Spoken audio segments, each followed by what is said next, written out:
Economist Bryan Caplan has advice for all those who want to succeed at ambitious goals.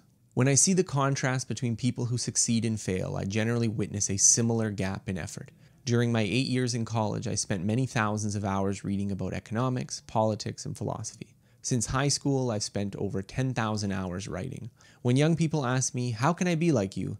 My first thought is, again, do 10 times as much. 10 times as much of what exactly? The answer is usually whatever you already think the crucial ingredient is.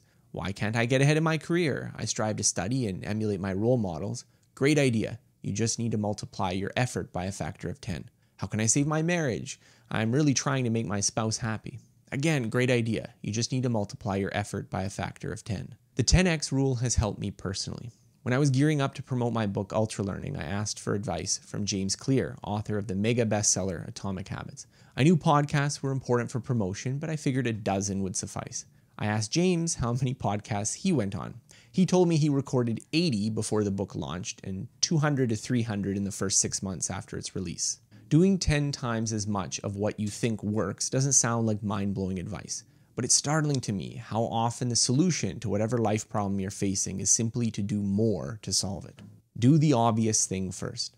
Zvi Mowshowitz writes about data collected on dating from singles who want to be in a relationship. From this group, the most typical number of dates they had been on in the past year was 1. I'm not saying that dating is easy or that I found it to be easy. I will go ahead and say it is not a once-a-year level hard for most people to find worthwhile first dates. What I especially find curious is that 1 is the most popular response rather than 0. It would make sense to me that the answer is frequently 0 dates because you're not trying and aren't date-ready in various senses. What's super weird is that the vast majority did go on one first date, but mostly didn't go on a second, and only half of those went on a third.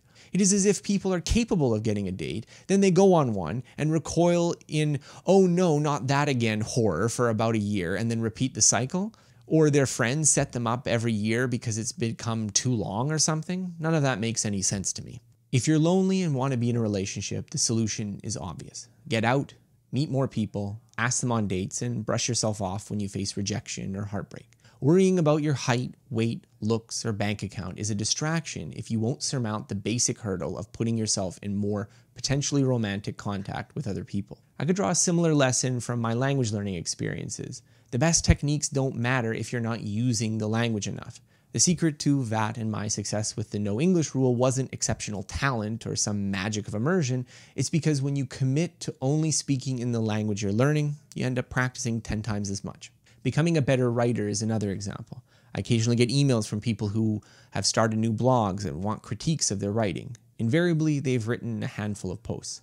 I believe you shouldn't worry about technique until you've written at least 100 essays. If you're not doing that much, finessing the method is pointless. I was at least 1,000 essays before my writing career took off, and I suspect I'm not an outlier.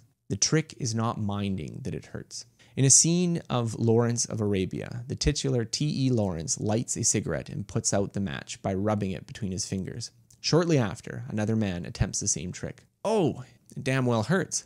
Certainly it does. Well, what's the trick then? The trick, William Potter, is not minding that it hurts. The trick for most ambitious pursuits, I'm afraid, is simply doing the obvious thing much, much more than most other people are willing to do, and not minding that it's hard at times.